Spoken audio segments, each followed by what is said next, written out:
basé sur le partage, les échanges, la connaissance. C'est encore bien subventionné à accueillir tout le monde. 70% des Africains qui, au décès de Cheikh Anta Diop, n'étaient pas connus. Oui ou non, la contribution des gens de la diaspora a dépassé depuis très longtemps l'aide publique au développement. Ce qu'ils veulent faire, c'est essayer de produire l'histoire de la colonisation. Nous sommes, c'est-à-dire dans la pensée de Cheikh Anta Diop.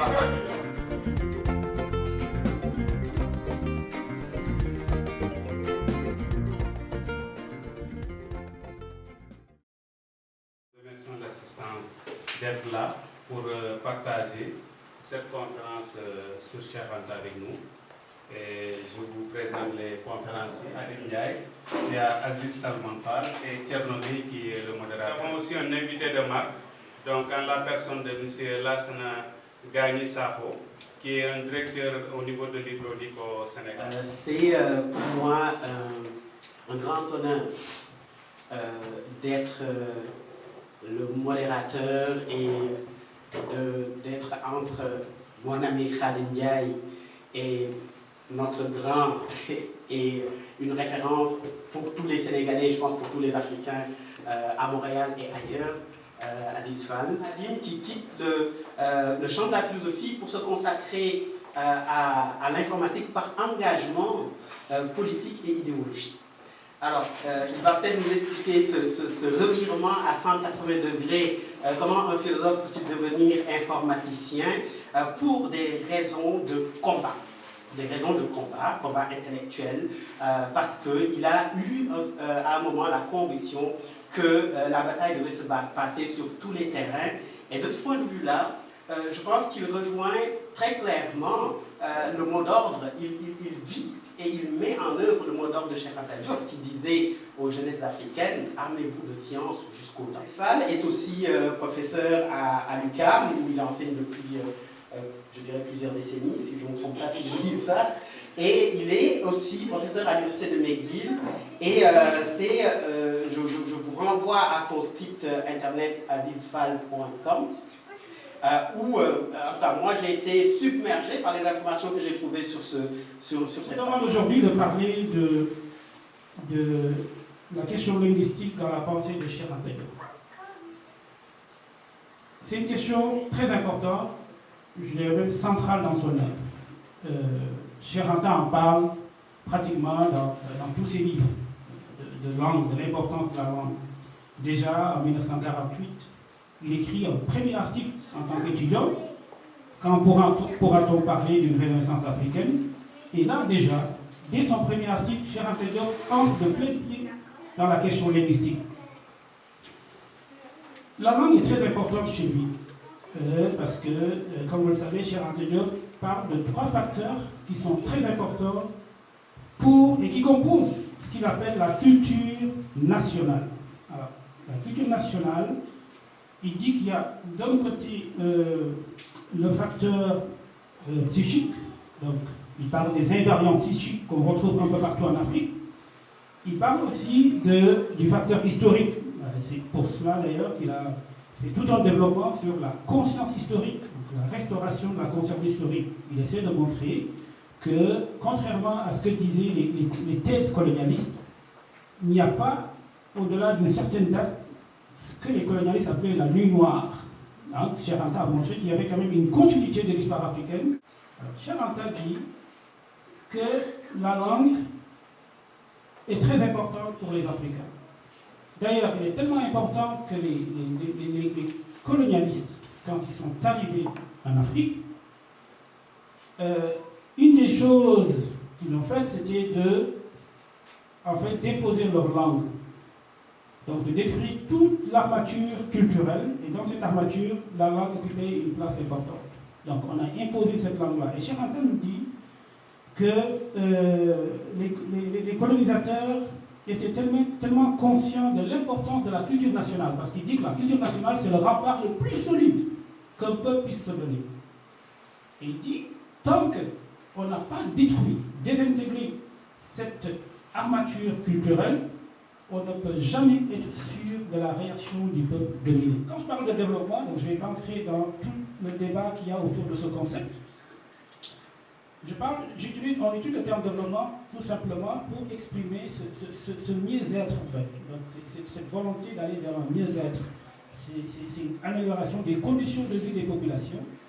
C'est une sorte d'avancement. Donc je le prends comme ça. Donc je n'entre pas dans le débat, tout le débat conceptuel autour de la notion de développement.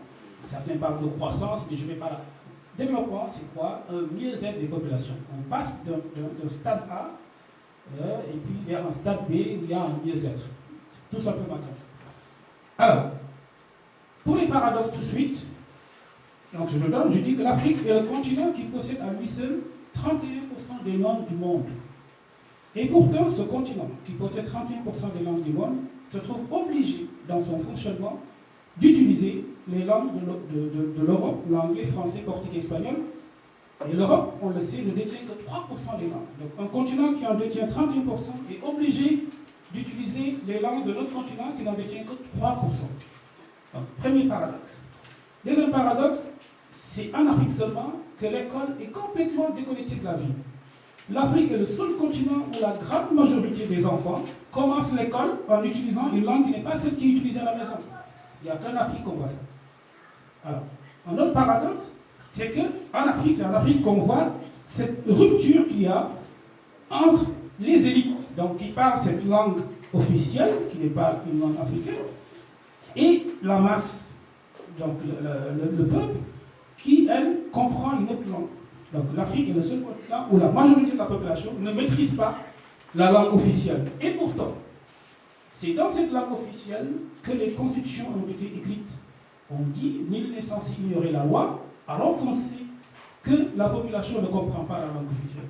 Vous allez au Mali, par exemple, 80% de la population parle le bambara, et on dit le français est la langue officielle.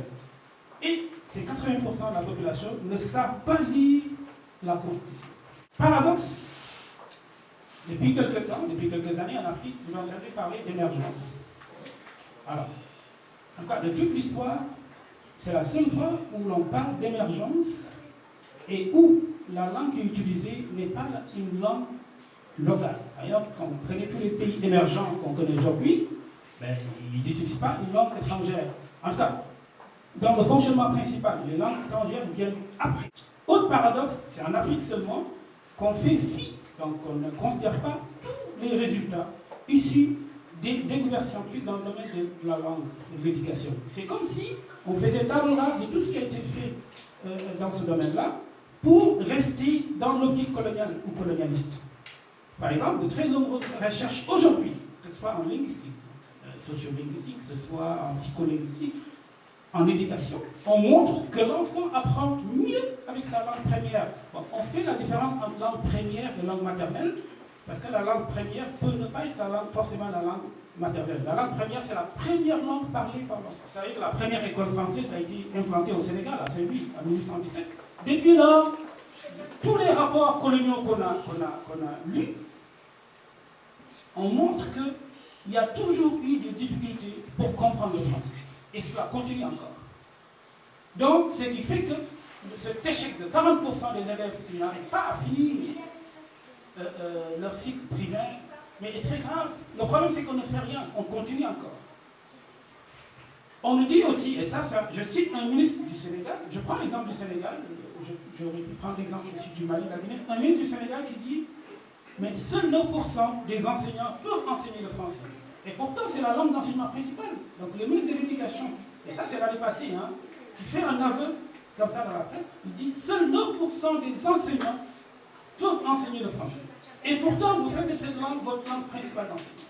Il y a un problème. Il dit, tant qu'il n'y a pas acculturation achevée totale, un pays ne peut pas se développer dans une langue étrangère, c'est pas possible.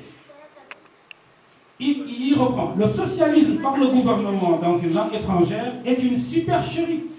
Et c'est là que le culturel rejoint le social. La démocratie par le gouvernement dans une langue étrangère est un leurre.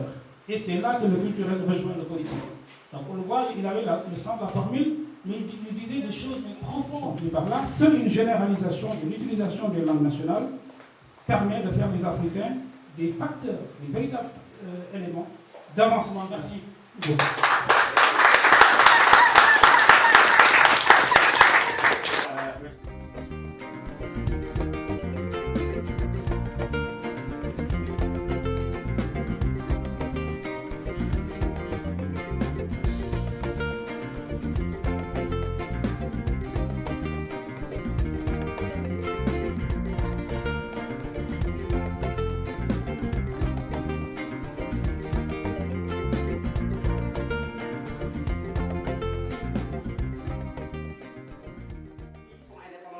Depuis les années 1960, mais je pense que si on fait un examen critique et objectif de cette réalité-là, on se rendra compte qu'il n'en est rien. Je donne la parole donc à jërëjëf Thierno Khalil jërëjëf maa ngi leen di nuyu seen tur ak seen sant di leen gërëm ci seen toogaay bi expliqué Thierno. Peu de Sénégalais sont au courant des manœuvres de l'Africom qui viennent de s'achever dans notre pays, qui préfigurent une véritable recolonisation du continent, à la fois géopolitique et militaire, et que le Sénégal n'a toujours pas tiré les leçons ni tourné la page du tirailleur sénégalais, subjectif, subordonné de l'impérialisme autant en Afrique que dans le reste du monde, et qu'une grande partie de notre intelligentsia sert de courroie de transmission perpétuant ce temps d'aliénation. Et il est clair qu'aujourd'hui, Cheikh Anta Diop, son rêve aurait été de voir une Union africaine où nous parlerons entre nous Africains d'abord en Swahili. Il aurait été fier de voir enfin un jour à l'Assemblée des Nations Unies un chef d'État africain parler dans une langue africaine, au moins le Swahili. Il est clair que non seulement tout ce que Khadim vous a dit est avéré, lorsqu'on étudie au débat dans l'alphabétisation fonctionnelle dans sa langue vernaculaire, on appréhende la complexité. Ensuite, quelles que soient les langues, puisque l'enfant a la faculté de parler plusieurs langues, très jeune. Et ces facultés d'apprentissage font que si, en une génération, nous avions inculqué le Swahili à l'échelle du continent, en l'espace d'une génération, dans toutes les places du marché, les femmes pourraient lire comme à Dar es Salaam le journal dans leur langue ou en Swahili. Et c'est clair que l'aliénation, elle est d'abord culturelle, elle crée un complexe d'infériorité pour ceux qui ne possèdent pas la langue, et elle donne l'illusion pour ceux qui pensent la posséder, nous autres principalement, les intellectuels, qui finalement conceptualisons, pensons le monde dans une langue qui n'est plus la nôtre, au point que nous sommes nous-mêmes des créatures hybrides qui faisons désormais partie du problème. Nous ne voyons même plus à quelle ampleur la gravité de l'aliénation est avancée, c'est-à-dire que nous ne retrouvons même plus, quand Khadim dit comment on dirait tracer une ligne, de traduire en Wolof, quand on verrait passer un papillon et qu'on dirait c'est quoi ces choses qui passent, les gens diront le bas, le bleu. Et le bas, le bleu, c'est en fait l'incapacité de dire le papillon. C'est pas le mot Wolof. Quand une bouteille d'huile, on dirait de l'huile. C'est de l'huile. Mais c'est intériorisé. Mais nous avons aussi amélioré la langue française en parlant d'essencerie, par exemple. Parce que le français n'avait pas de station d'essence. Donc il est clair que ce que les Anglais appellent cross-fertilization, c'est-à-dire le fait qu'une langue puisse emprunter à l'autre, et l'importance de Cheikh Anta Diop là-dessus, c'était de montrer l'ontologie des langues africaines, que ce qui a permis la conceptualisation scientifique, c'était les langues africaines. Et ces langues africaines, aujourd'hui, dans notre amnésie, nous ne sommes plus capables de reconstituer le pan qui nous liait à cette antiquité négro-africaine qui a permis les avancées du savoir. Et Cheikh Anta Diop s'est donc très rapidement employé, à partir de ce vecteur de la langue, de construire d'abord l'unité du genre humain à partir de l'amour africain. C'est une bataille qui va lui prendre une trentaine de sa vie. Ils étaient très peu nombreux, ceux qui essayaient de démontrer qu'il n'y avait en fait qu'une race, la race humaine, et que cette race ne pouvait pas être sous aucune façon hiérarchisée, et que le phénotype, qui est son apparence extérieure, ne pouvait pas permettre aucune forme de hiérarchie. C'était la thèse donc de l'origine monogénétique de l'humanité, qui était avec Cheikh Anta Diop, employé par d'autres chercheurs à l'époque dans la conception évolutionniste. Le processus de différenciation, Cheikh Anta Diop a eu à le faire avec beaucoup d'efforts, d'abord en passant sur des choses qui à l'époque n'étaient pas à la prouesse scientifique. Donc on avait seulement le carbone 14 qui ne parvenait pas à reculer jusqu'à des dates antérieures. Niger a plaidé longtemps pour qu'on ait un laboratoire de carbone 14 que les autorités, autant françaises que sénégalaises, ne voulaient pas assister. Et à l'époque, c'est sur des constatations, la rupesse sur le prognatisme des squelettes, sur les physionomies des statuettes stéatopiges, qu'ils ont petit à petit reconstitué l'arbre phylétique de l'humanité et démontré qu'effectivement, c'était un négroïde qui va muter par sélection et adaptation et qui va s'adapter au niveau de l'environnement pour peupler le reste du monde. Et c'est après sa mort, effectivement, que ces thèses sont corroborées par l'apport de la biologie moléculaire qui va démontrer à la fois avec les mitochondries de l'ADN et les chromosomes que l'évolution des êtres humains se fait effectivement bel et bien telle que son intuition et sa démonstration. C'est-à-dire que les Africains sont ceux qui ont le moins muté et que les autres vont se différencier petit à petit à un rythme de 3% à peu près et qui va permettre la diversité des phénotypes du rameau humain. Mais tous ces efforts visaient en fait à comprendre le passé pour construire l'avenir. Et il va mettre une énergie fondamentale, d'abord pour montrer que l'avenir passe par une confédération africaine et que cette confédération devait aller dans le refus des micronations. Donc toute sa vie, il va s'employer à montrer que la trajectoire que les élites africaines inféodées à la France voulaient inculquer était la mauvaise et qu'il fallait plutôt aller vers la construction d'un État panafricain. Et donc son effort politique était de faire naître ce rassemblement national démocratique au sein du Sénégal, mais en même temps de construire une alternative panafricaine. Pour ce faire, il s'est retrouvé très vite à la fois en porte-à-faux avec l'essentiel de l'intelligentsia, qui, il faut le rappeler dans le cas du Sénégal, est éminemment complexe, parce que c'est une intelligentsia qui a été à la fois administratif du fait colonial, qui a compris le colon, qui sait parler le langage du colon, qui s'est rusé, qui s'est contourné et résisté, tout en étant capable d'utiliser sa position panoptique et stratégique pour pouvoir subjuguer le reste du monde. C'est aussi comprendre la réalité d'un islam noir, très complexe, qui s'est fait sur le chevauchement de nos sociétés aristocratiques déchues, et qui en fait des interprétations négro-africaines du Coran, aliénantes, qui vont permettre à la fois l'introduction de la culture de l'arachide, l'inféodation de nos paysans, un système foncier extrêmement complexe, avec un système de redistribution que le régime Senghor avait très bien compris, avec l'ONCAD, avec le dispositif néocolonial de la France, qu'il va s'employer à dénigrer et à décrypter, mais que les Sénégalais, vu leur position stratégique avec la France, n'ont pas compris. Et donc, Cher va prendre beaucoup de temps à essayer d'avoir son récépissé dans un système politique restreint pour faire reconnaître son parti, pour faire reconnaître son savoir scientifique à l'université. Donc, on ne réalise peut-être pas, mais il était constamment à contre-courant, ce qui ne l'empêchait pas d'aller vulgariser ses connaissances scientifiques, de continuer de travailler dans une multiplicité de champs holistiques. Et ces efforts, hélas, très peu compris par son propre peuple, très peu compris par les Africains, vont l'emporter et nous le perdons en 1986. Et donc à ce moment, l'Afrique est non seulement dans une période où les pays avancés qui ont perdu des espaces de souveraineté mais qui gardent encore l'emprise néocoloniale, coincent l'Afrique par deux dispositifs, la poursuite de la dette, donc une économie de la dette.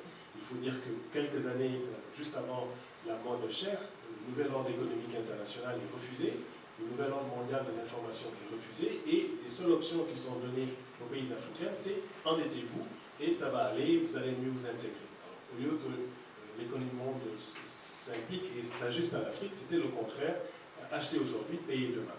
Et la plupart des pays africains, non seulement vont le faire, mais en plus, comme on le sait, la plupart de nos dirigeants sont des dirigeants souvent corrompus et véreux qui vont utiliser cette manne financière pour s'enrichir eux-mêmes et aller dans la perpétuation de l'enlisement.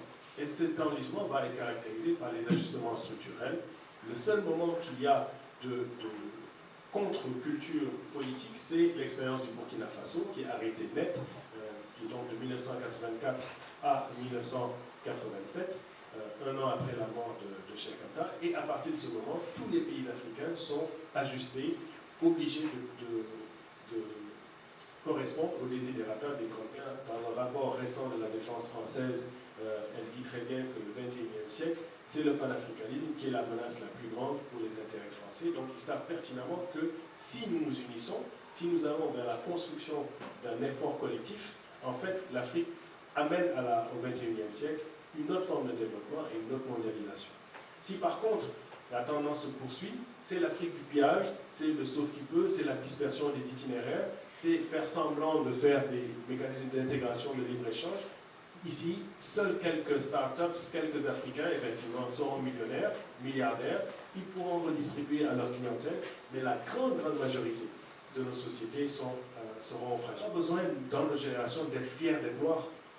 On n'a plus besoin, on n'a pas ce complexe-là, on n'a pas besoin de dire je suis fier d'être africain, parce que c'est une évidence. Le Polonais n'a pas besoin de dire je suis fier d'être polonais ou je suis fier d'être blanc.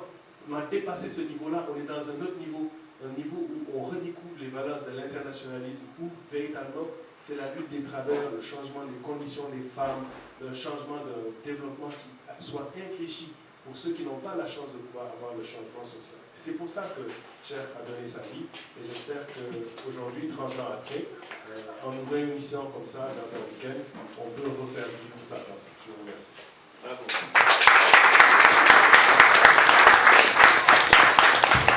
Ma question est pour Khadim.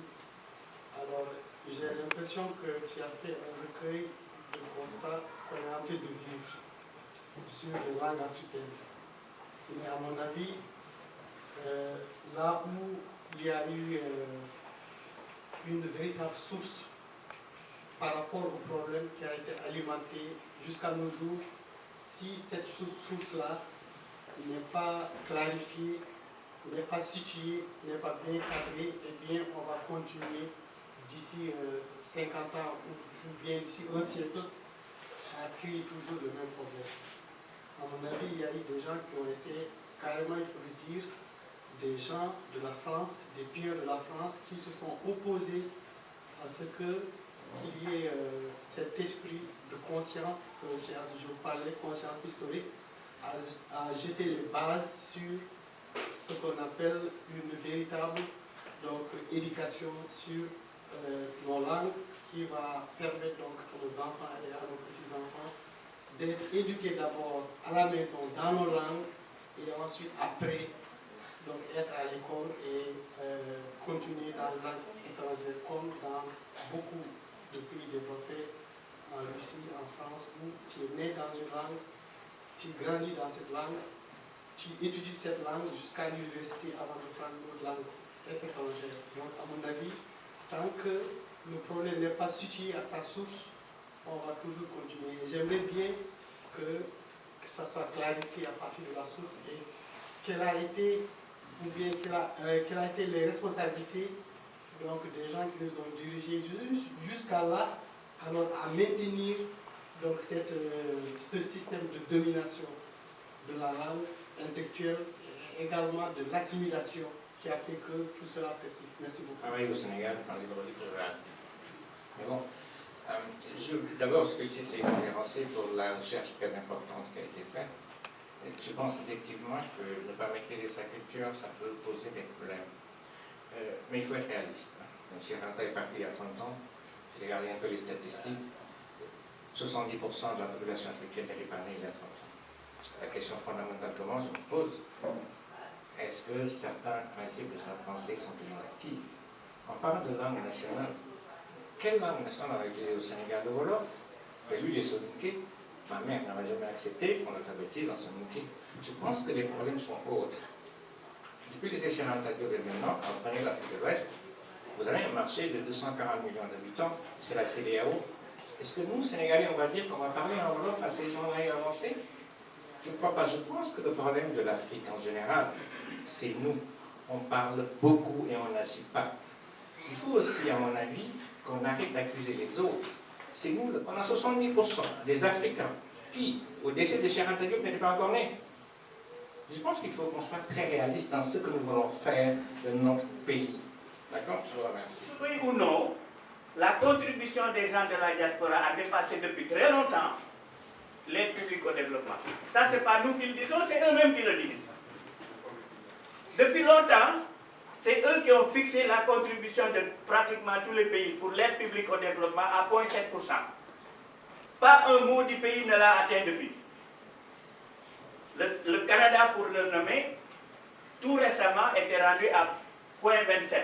Si le Rwanda a pu, n'est-ce pas, pratiquement du jour au lendemain, de passer de la langue officielle française à la langue officielle anglaise, jamais je penserais qu'on ne peut pas passer, au moment où on se parle dans un pays comme le Sénégal, de passer du français au Wolof tout au moins. Merci Aziz et merci monsieur le modérateur pour cette conférence qui est de haute qualité. Mais moi j'ai une question en fait. J'aimerais bien qu'on aille en profondeur. Aujourd'hui on parle de langue nationale. Bon, ça peut convaincre, ok. Mais moi je veux le voir sous l'angle scientifique. C'est-à-dire qu'aujourd'hui on est au jour de la mondialisation. C'est-à-dire qu'on veut créer des links avec les autres continents, avec les autres pays. On est au jour aussi du développement scientifique, la quête du savoir de l'autre, de l'extérieur. Et ma question, Khadim, c'est comment aujourd'hui on peut expliquer que si jamais on aille vers une langue nationale, sur le plan scientifique, on pourra se développer. C'est-à-dire que, est-ce que, autant, c'est-à-dire qu'il y a 30 ans, ou même plus, quand on parlait de langue nationale, est-ce que les mêmes réalités qui existaient en ce temps-là, est-ce qu'actuellement, c'est-à-dire qu'en 2016, est-ce qu'on est aussi dans cette même configuration, dans ce même sphère? Et ce que j'aimerais de ta part, c'est juste avoir plus de détails et puis plus d'explications sur comment ça sera réalisable. Et puis, est-ce que aussi les créneaux ou bien le retard qu'on a sur le plan développement, est-ce que ce retard-là ne va pas s'agrandir parce qu'on doit prendre du temps pour installer notre langue et puis prendre du temps aussi pour se développer et puis arrêter d'abord. Merci. Moi, je suis camerounaise. S'il vous plaît. Et je me définis comme une citoyenne du monde. Mais en même temps, je suis un peu les préceptes du panafricanisme parce que je pense que l'Afrique ne pourra se développer que si elle est unie. Ce n'est pas pour rien que les pays européens se sont mis ensemble pour l'Union européenne. Et il y a quand même des questions qui subsistent parce qu'au niveau du nombre de pays en Afrique, il y a 52 pays, c'est le continent qui a le plus de pays au monde. Là. Les autres se sont mis ensemble pour former des pays comme les États-Unis ou bien comme l'Union européenne. Et mon grand-père disait souvent qu'un arbre ne peut pas grandir sans ses racines. Et avant de parler d'économie et de toutes les stratégies possibles pour que l'économie de l'Afrique perce, il faut d'abord comprendre qu'est-ce qui se passe à la racine. Où est la racine dans tout ça? On ne peut pas bâtir sans racine un arbre. Et au niveau de la langue, je pense que la langue, c'est très importante. Il faut une unicité linguistique en fait en Afrique. Il faut une unicité culturelle, une unicité de mœurs quelque part pour qu'on parle d'unité, pour qu'il y ait une unité un jour. Peut-être qu'on a raté, moi je pense qu'on a raté, on ne peut plus revenir en arrière pour créer une langue unique ou bien quelque chose, parce qu'il y a tellement d'ethnies là. Peut-être que dans notre pays d'Afrique, parce que dans mon pays il y a 230 ethnies, ce n'est même pas possible de penser à une unicité linguistique pour pouvoir développer. Mais moi j'aimerais savoir qu'est-ce que vous pensez au niveau de la réflexion, parce que c'est des racines-là qu'il faut construire, au-delà de l'économie, au-delà des mines, comment les gérer et tout, ce n'est pas la main-d'œuvre, ce n'est pas les ressources qui manquent. Je voudrais d'abord vous remercier de votre bel exposé. Pour moi, aujourd'hui, il y a une question, il y a un problème qui s'impose. On devrait vraiment, pour moi, comme l'a dit l'autre, après le départ des colons, la colonisation colonise toujours. Maintenant, ce qu'ils veulent faire, c'est essayer de coloniser l'histoire de la colonisation. Donc, c'est pourquoi ils veulent nous faire croire que nous sommes responsables de tout ce qui nous est arrivé à travers l'histoire. Mais n'oublions pas que l'esclavage n'est pas un détail. La colonisation n'est pas un détail. Donc, comme disait Milton, c'est ceux qui nous ont crevé les yeux. C'est ceux qui nous ont crevé les yeux qui nous reprochent d'être aveugles. Donc, c'est ça en quelque sorte. Et l'autre problème est qu'ils veulent nous faire croire que c'est nous qui sommes responsables de que c'est nous qui sommes responsables de tout ce qui nous est arrivé. Maintenant, si vous voyez les réactions des uns et des autres, je crois que le message est vraiment en train de passer. Du Sénégal est une occasion pour nous les Sénégalais de se marquer encore une fois de plus sur la scène, c'est-à-dire nationale, c'est ici au Canada, ainsi que sur le plan international, afin de valoriser les expertises que nous avons ici au Canada et valoriser aussi, c'est-à-dire sur le plan touristique, notre pays. J'ai dit là tantôt, la journée scientifique d'aujourd'hui a été une très bonne journée, très enrichissante, parce qu'on nous a parlé de développement, de l'unicité, de la vision de Cheikh Anta Diop. Ma question est la suivante: comment quitter le statu quo pour aller à la pensée scientifique, voir le développement pour un Sénégal émergent? Se poser la question si réellement, parce que beaucoup parlent de Cheikh Anta Diop, comprennent sa vision et si nous-mêmes nous sommes, c'est-à-dire dans la pensée de Cheikh Anta Diop qui parle justement d'unité. Alors je vous souhaite une bonne fin de soirée à vous tous, un peuple, un but et une foi.